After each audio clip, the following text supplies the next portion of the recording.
Hi, and today I am going to be reading Total Mayhem 3, Wednesday, the Forest of Secrets by Ralph Lazar. So first, I'm very happy to do this because it's been a long time since my last video, and yeah. After you finish this video, please like, subscribe, and hit that bell and make sure it's fully colored. Anyways, chapter 1, Before Breakfast. It really annoys me when one gets into a total mayhem situation before breakfast. Which is exactly what happened to me this morning. I just poured myself a glass of oat milk and was sitting down to a warm slice of pizza. I was just thinking how pizza is my absolutely favorite food when my KB-15 started flashing red.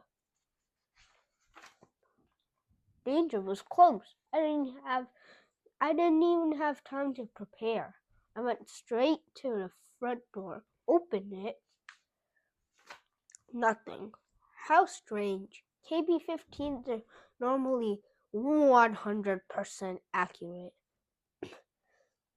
In fact, all KB-15s come with a lifetime warranty. There are no documented examples of KB-15s failing in any situations ever, unless of course the batteries have not been charged.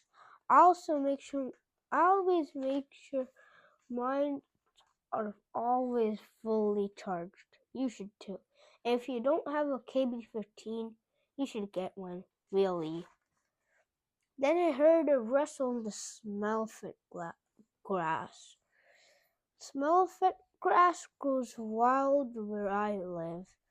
I guess you know why it's called that, right? Because smell-o-fants love it. And there they were, suddenly. 5 forest scallywags. This was not good. Forest scallywags are the masters of camouflage. They immediately began to attack using move number 18,854, the rolling starfish. Step 1, launch. Step 2, immersion. Step 3, starfish.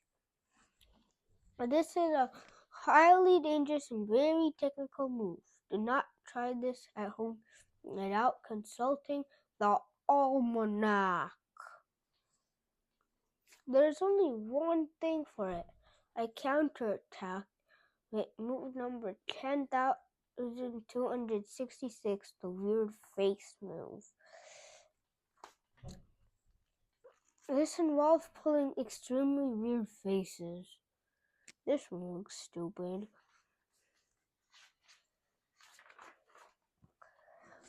Which make the scallywag start to laugh. Wait, what? Go back. What in the world? The more they tried to stop laughing, the more the rolling starfish wobbled. Until total collapse. They lay in a hopeless pile for a few stunned seconds. And then staggered off defeated. That was close, but at least it was over. Not I could get back to my breakfast, or so I thought, because the next thing out of the blue, an Umbrella appeared. And now here comes the totally terrifying bit.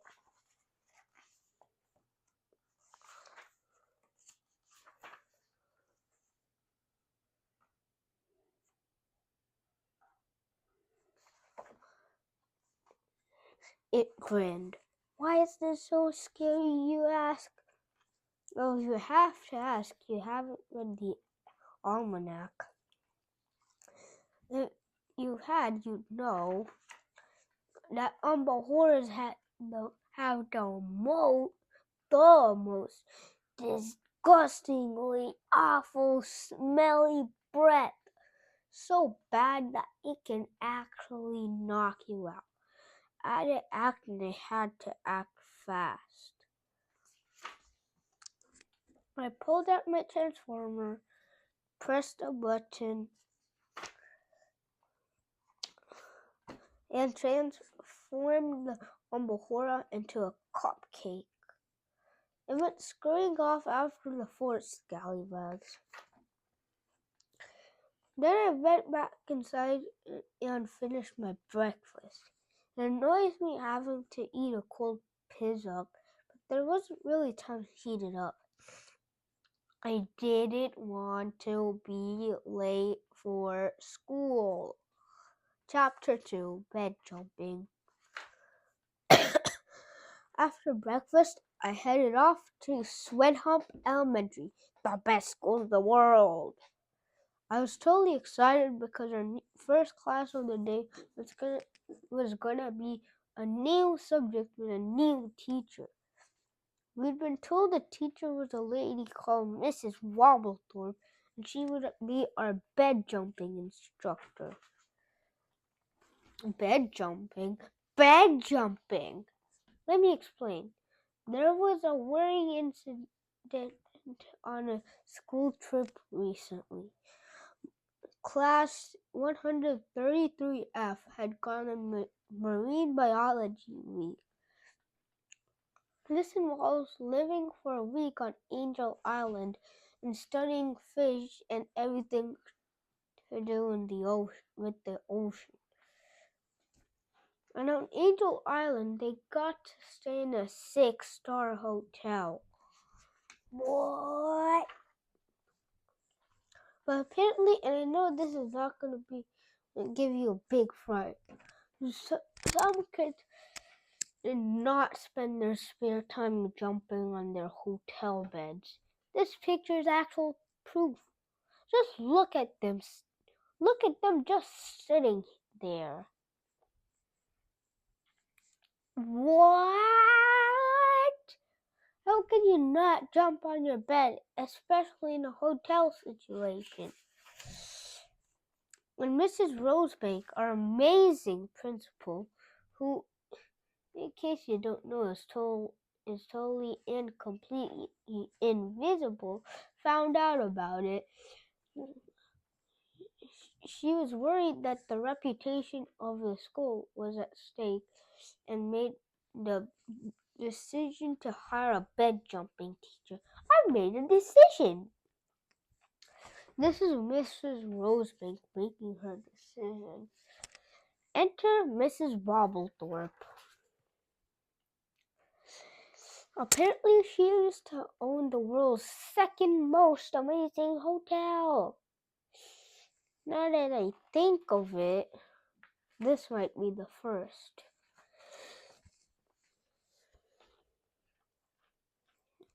So it goes without saying she's jumped on quite a few beds.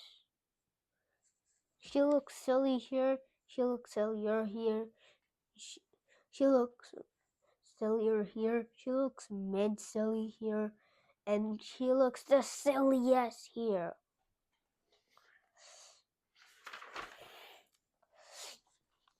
And she was so nice. She was very complimentary about my jumping, and is also impressed with Rob's double loops and Greta's grinning triple salts. But mainly she was very busy fiddling in the vomit-colored briefcase on her desk and taking a lot of phone calls. It all seemed a little weird, but I guess it was probably because she was probably a little nervous and didn't know the school rule of no phones in the classroom. All in all, it was a really fun class, but I couldn't help wondering what was in the vomit-colored briefcase. Chapter 3, Ziplining.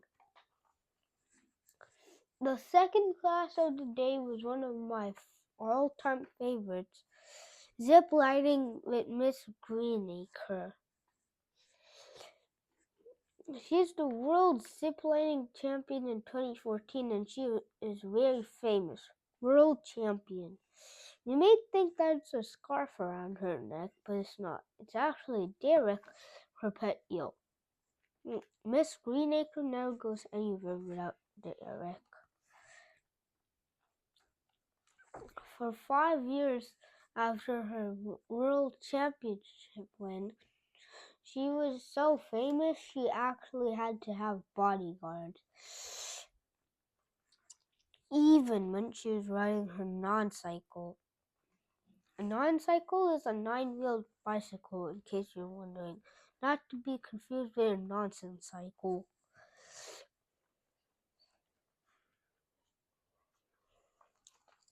Normally, our lessons are in the school's ziplining emporium, which is fantastic.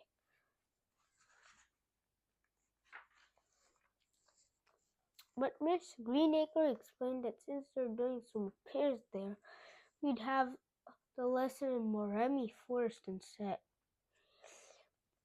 Moremi Forest is a huge, beautiful, and quite mysterious forest that borders our school. Quick search.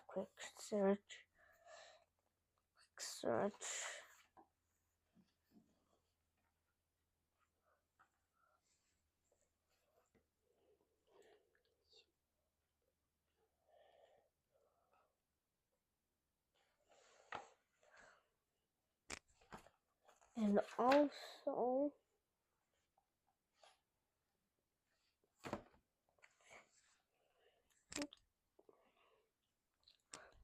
Rob and I have spent a lot of time exploring it. We know some incredibly secret things about it, which I'll tell you about another time. The forest is said to extend over 3,000 miles to the west out of Oliver School. When we got to the entrance, we were surprised to find it blocked. A sign on it read, "No entry, forest temporarily closed due to invasive migration." Invasives are a kind of stinging insect that can actually be quite dangerous. If an invasive stings you, the part of you that got stung was invisible briefly for an hour or so.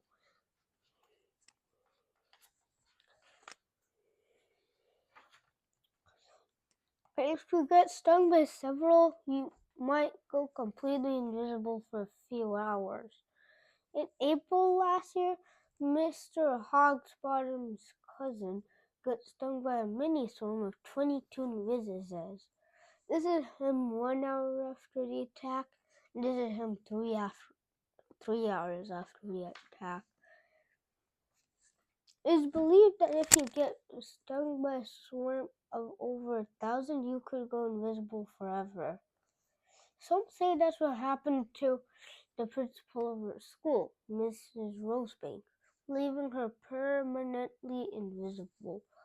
This is a photo of Mrs. Rosebank on a recent fishing trip. Anyway, I hadn't realized that it was invisive migration season. How disappointing.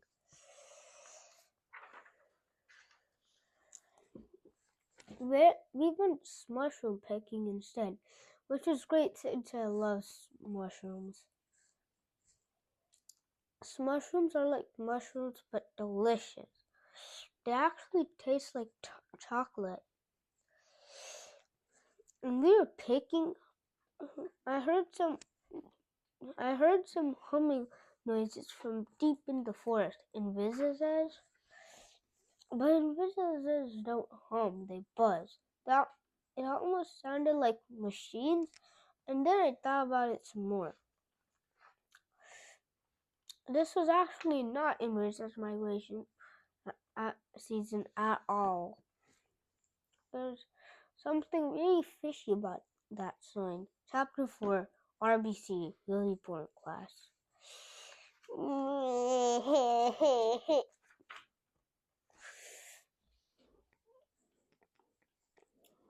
Our third class of the day was RBC, really boring class, with Mr. Mekion. He is the world's most boring person, which is why he was the perfect teacher for RBC. Today's lesson was about... Actually, it's so boring, I'm not gonna tell you what it was about, as you'd fall asleep for sure and miss the rest of this story.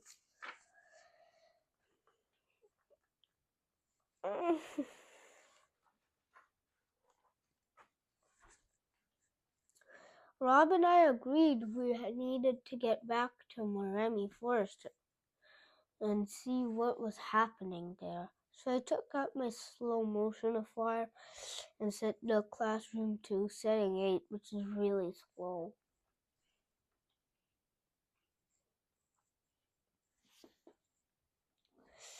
A slow motionifier allows you to slow down everything around you, but not you yourself. So, for example, if you're in a piss-up eating competition and you just need more time, you can just slow down the whole room and voila, take as long and eat as much as you want.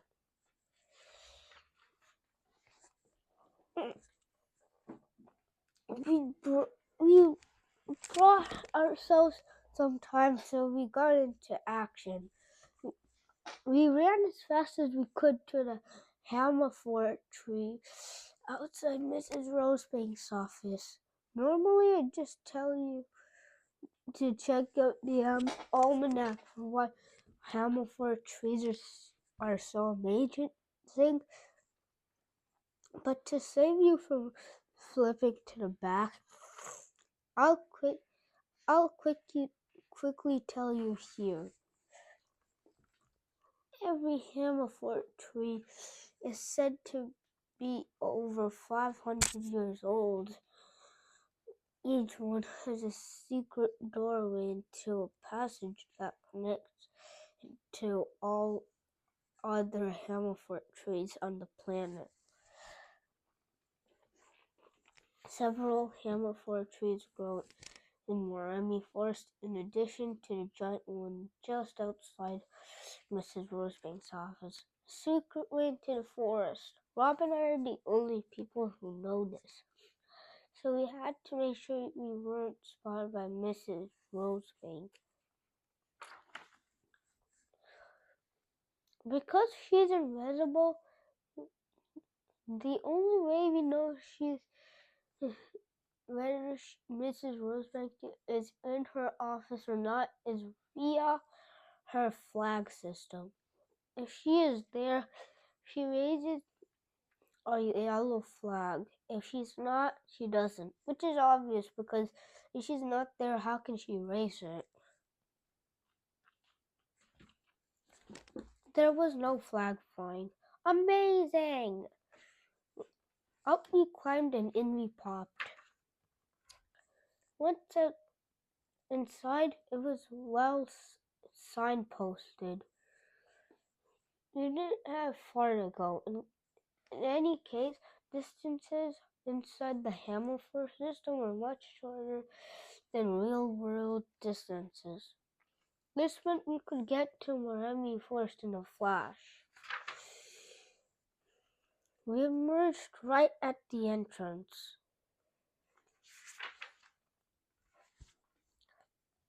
Everything looked messy. There were tire marks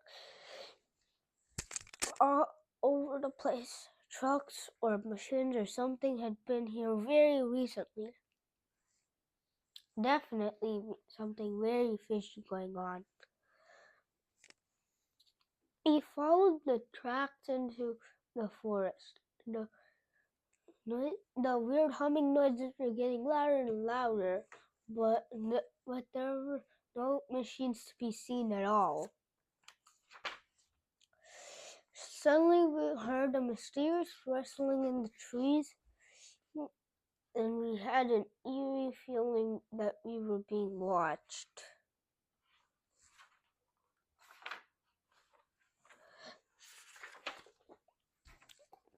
We scrambled back into the hammerford tree as quickly as we could.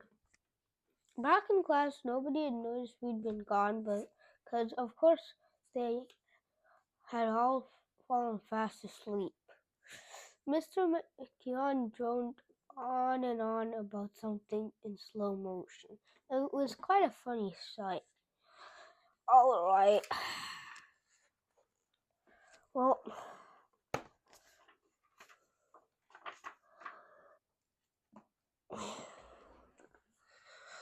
yeah, that's the end of the video.